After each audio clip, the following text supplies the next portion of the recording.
Hello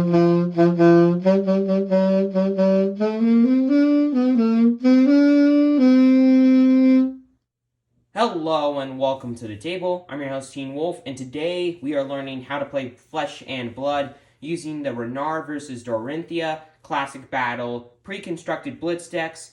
If you want to learn how to play Flesh and Blood, I wouldn't recommend getting this to start off and learning how to play. I would recommend the Ira Welcome decks or the pre-constructed blitz decks, like the single blitz decks from Monarch and Tales of Aria and etc.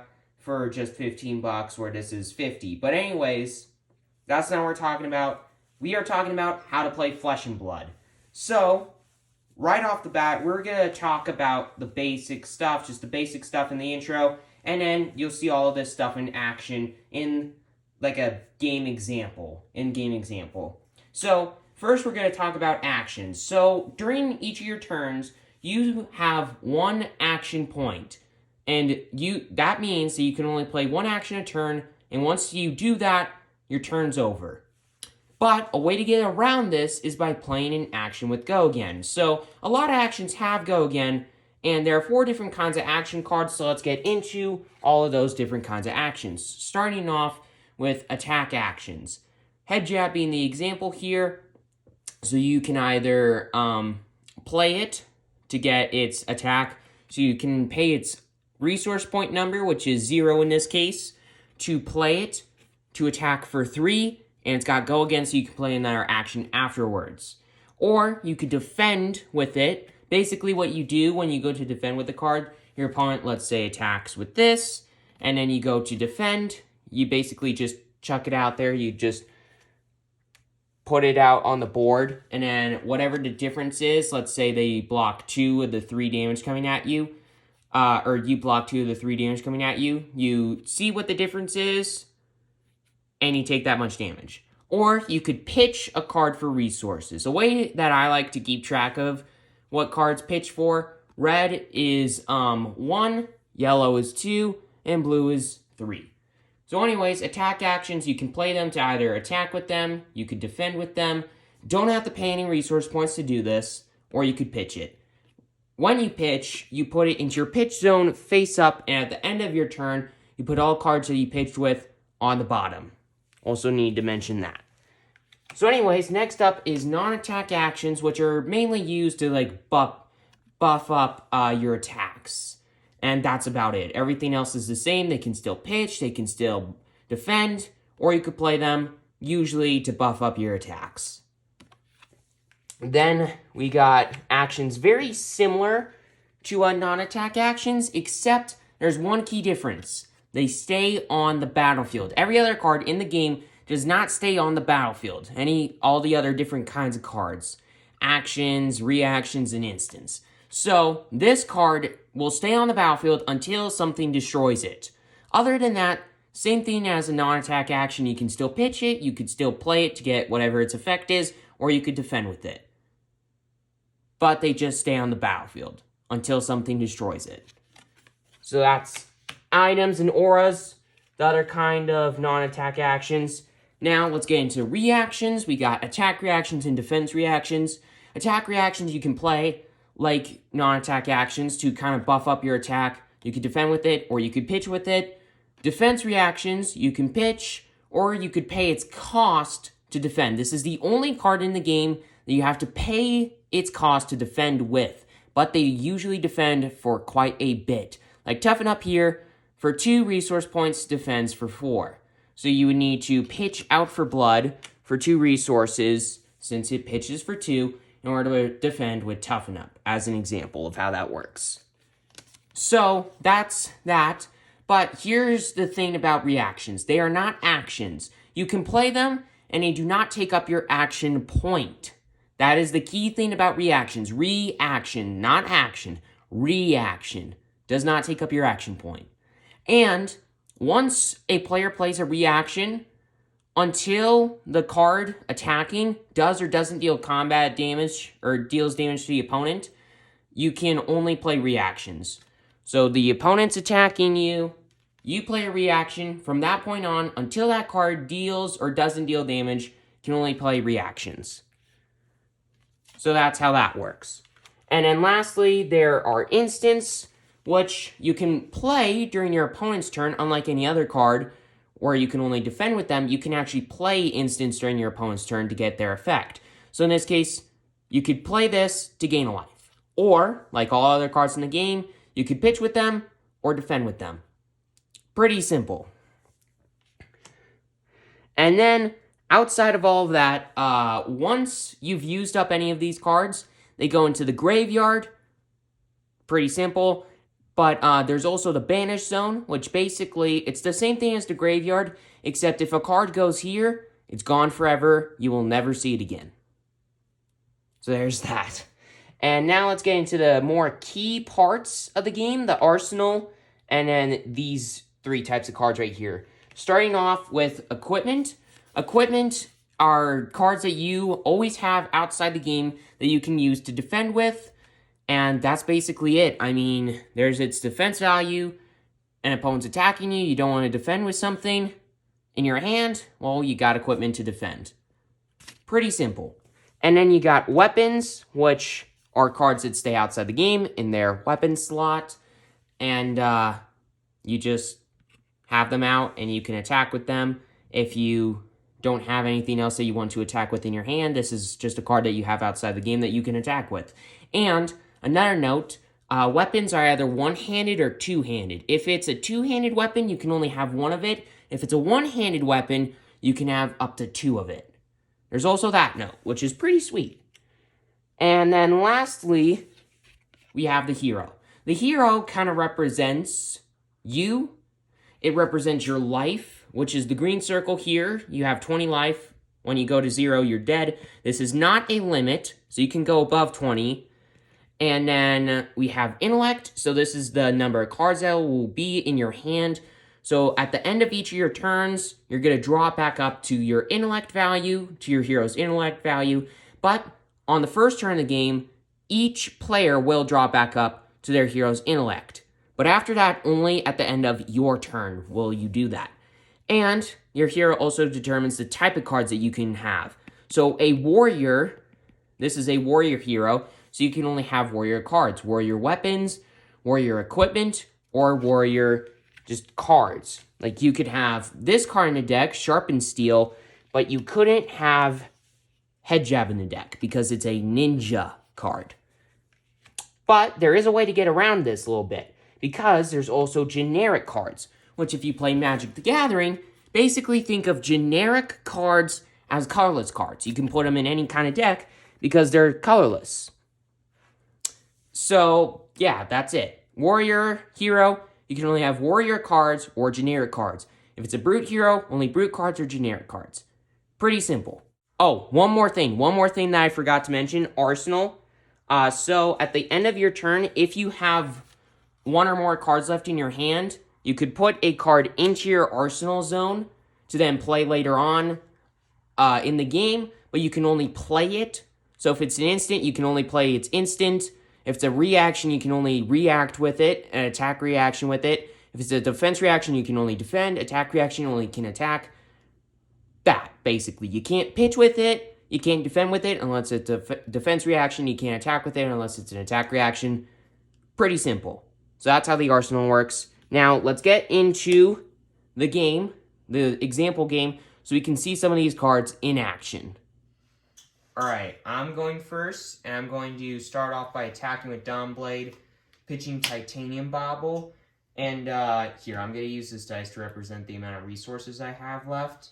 So, a lot of times, when facing against a warrior deck especially, if they just go straight to attacking, a lot of times you're going to have a lot of reactions, and since this is the very first turn, a lot of professionals take full advantage of their redraw, so a lot of the time they just defend with everything, so I'm assuming here that Ryguy is going to be defending with everything. Yep, I'm going to defend with Wrecker Romp, Raging Onslaught, and Clearing Below.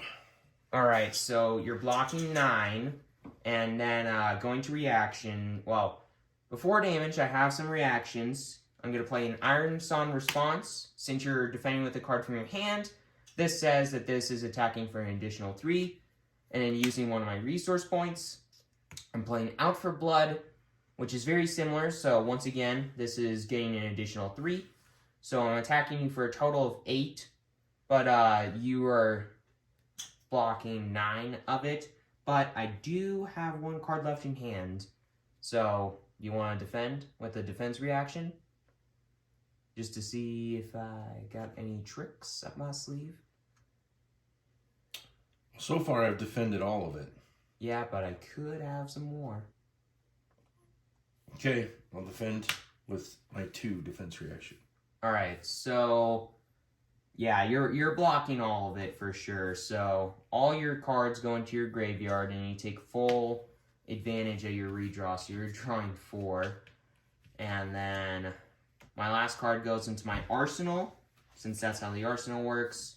The card that I pitched with goes on the bottom, and we both are going to draw back up to 4.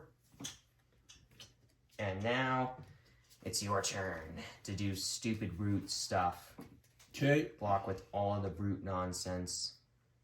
All right. I am going to play Alpha Rampage. Pitching. Titanium Bauble. Oh, no. Okay, so how many cards? And then I have to discard. Oh, hopefully you don't have a 6. I have to discard a card randomly. Pack Hunt is a 6. So I intimidate because I'm attacking. Yep, and I intimidate because of Renar's ability. Yeah, because I did a 6. Yeah, since you discard with a 6, you get to intimidate a second time thanks to Renar. Pick those 2.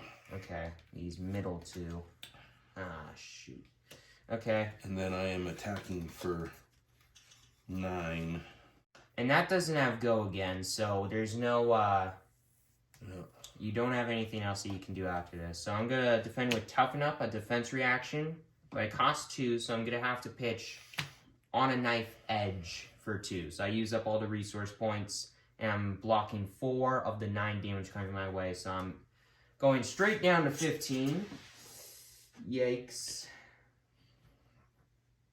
And you're still at 20. All right, and then I will put this card in my arsenal. And then you're going to draw it back up to 4. My pitched card goes on the bottom, and I'm going to put my 2 cards back into my hand.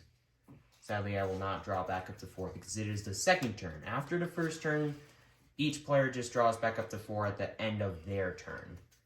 Alright, so on my turn... Ooh, okay.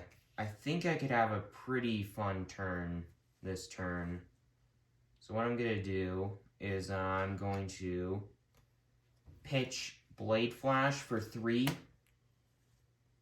in order to play Driving Blade. So the next weapon attack I attack with this turn is going to gain an additional 2 power and go again. And this action has go again. So then I'm attacking you with Dawnblade Resplendent using my last resource point. And then I'm attacking you for 4, and this does have go again.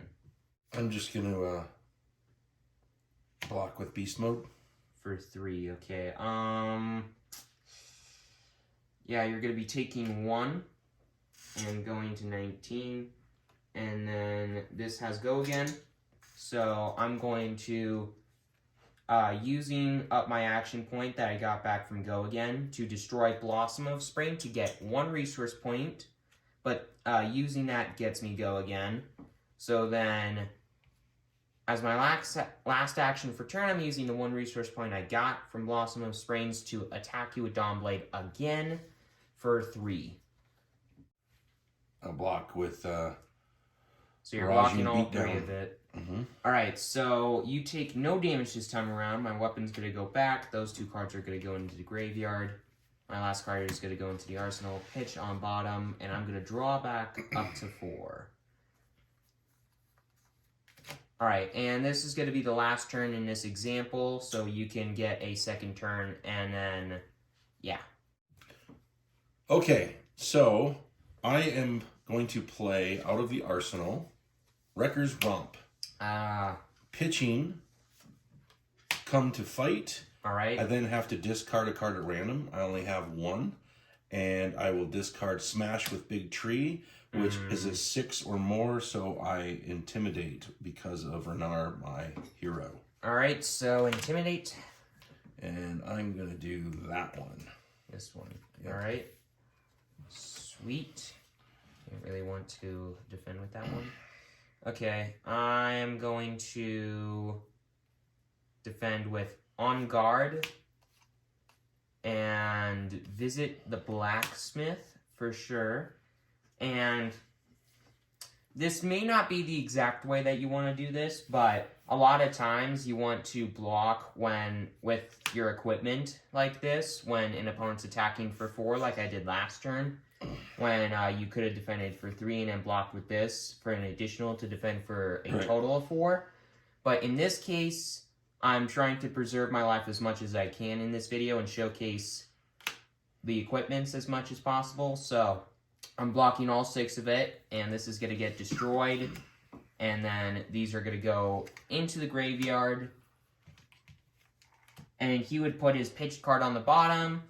I would have this card in my hand and the card banished, going back into my hand. And that's kind of how the game would work. We would go back and forth until one of us dies. Probably him, because my deck's totally better than his.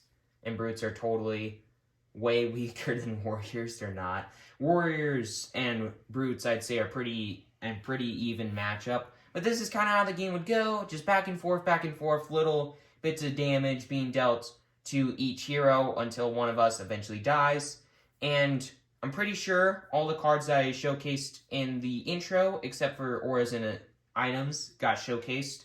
So I hope that you enjoyed this How to Play Flesh and Blood video. I hope you learned a couple things.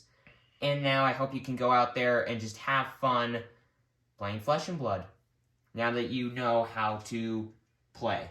So anyways, with all that aside, thank you for watching. I'm your host, Teen Wolf. Please consider subscribing if you haven't already. And I will see you in the next video.